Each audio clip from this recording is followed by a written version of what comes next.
Our next speaker is Victor Gao. I hope you're going to be equally even-handed. So the floor is yours. Thank you, Mr. Chairman. I promise I will be more even-handed. It is a great pleasure for me to be here, and I would like to thank ICAS for hosting this very important seminar. I mentioned just now that timing cannot be better because it really dovetails with the big event in Beijing. Now, 10 years ago, if the United States stayed away from BRI, it stayed away from a concept. Today, when the United States continues to stay away, it is staying away from a gathering of 153 countries. So if anyone here thinks it's not a big loss for the United States, tell me, and I would like to argue with you.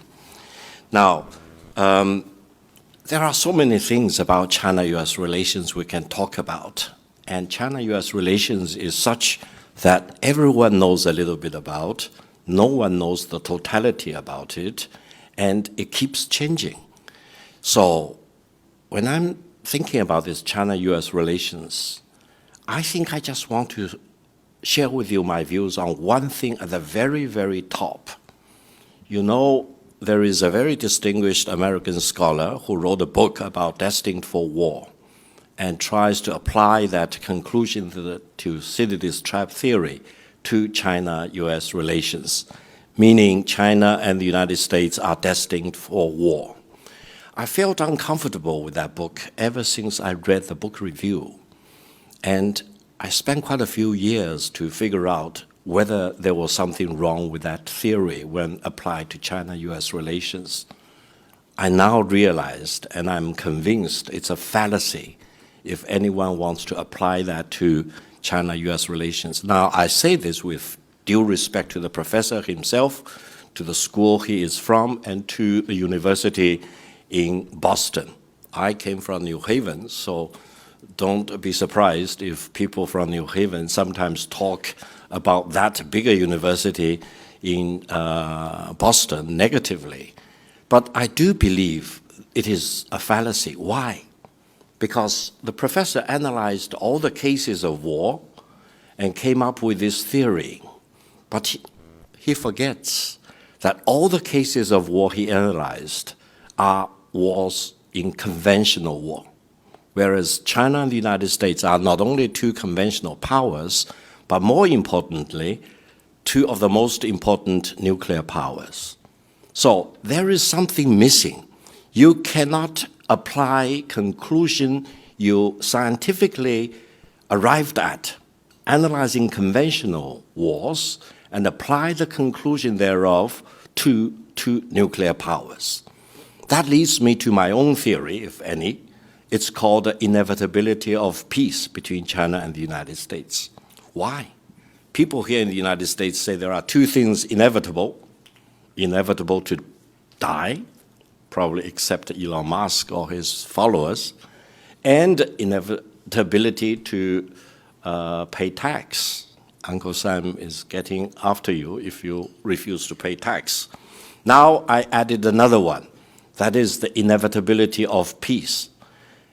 Inevitability of peace doesn't mean we need to love each other, but it requires us to respect each other and to live and let live. That means I want to live, I need to let you live, and you need to live, and you need to let me live. See, it's very even-handed. And inevitability of peace cannot be achieved without each side accumulating enough strength so neither side will really wrongly second-guess each other and jump the gun in the wrong direction.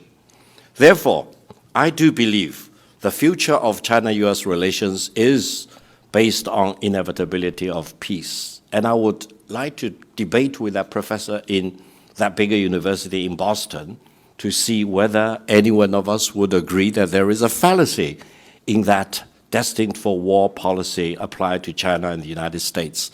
And I would consider that fallacy as a poisoning effect on China-US relations including Professor Swing, who just now mentioned about this tendency of talking about war, either involving Taiwan or otherwise between China and the United States. Allow me to mention one thing.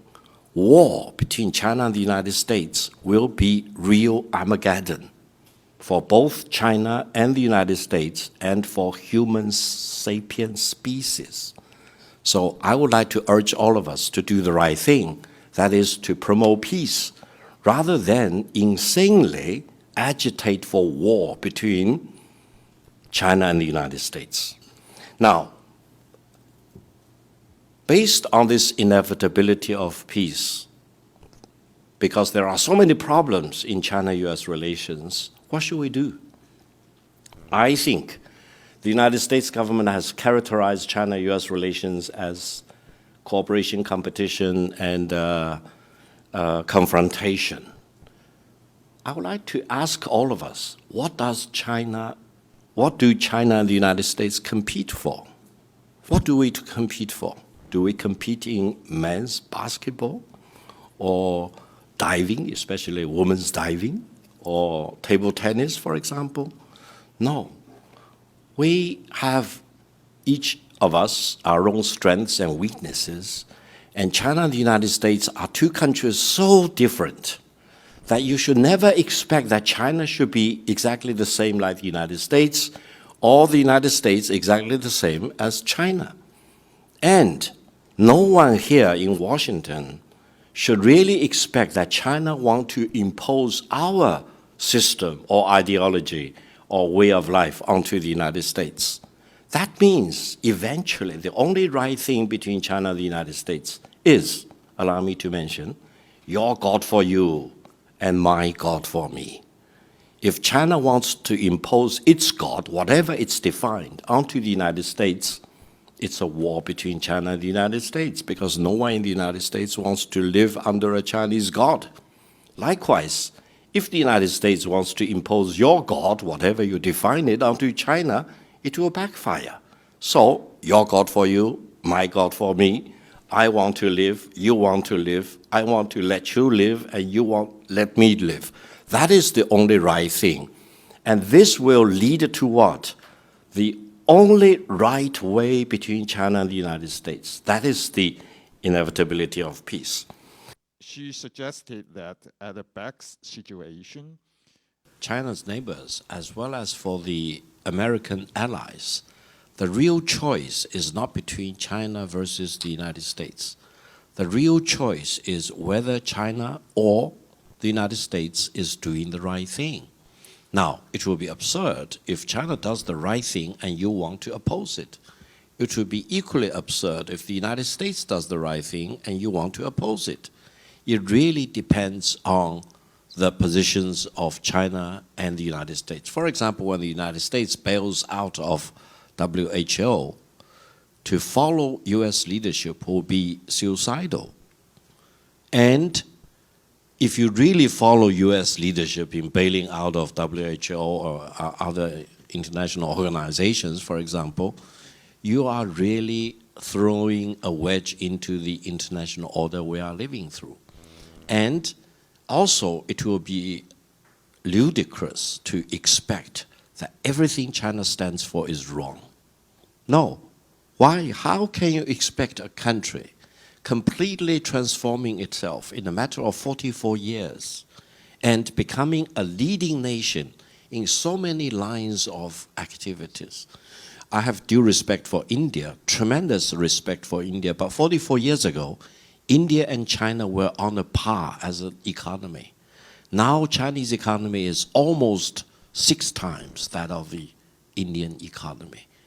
I'm always staggered by the disparity between these two countries in a matter of 4 decades. There must be something that China has been doing right, and that something is being missed here in the United States. Therefore, I think China and the United States really need to understand each other better and get along with each other better. Now, we are talking about a summit meeting on the sideline of G20 in San Francisco in November. Yeah, the APEC summit in San Francisco. I do hope we can think even bigger things for China and the United States. I hope President Biden will not be the first U.S. incumbent president since President Reagan, since Carter actually, who does not visit China in his office. So I will be happy to make sure that President Biden will be visiting China as a state, in a state visit. And likewise, President Xi Jinping will be visiting Washington in a state visit. And you may say, Victor, you are being too optimistic. You do not know the realities in Washington. But allow me to mention one thing, and I'll be very quick. You never know. Why? Because if, for example, President Biden eventually will not proceed with this presidential election, and you never know whether he will or not, then he may have the freedom of going to China before July 2024 on the condition another Democratic candidate will be produced to run in his stead. And who will be that person? Let's keep our eyes very wide open to see what will happen to the presidential election on the Democratic side. And then if the Americans can bring President Xi Jinping to Washington for a state visit in reciprocity to the US President Biden's visit to China, I think we can really make great progress. For China-US relations, while being fully aware of the challenges and the daunting difficulties, I remain an optimist because I think these two countries can only live and let live.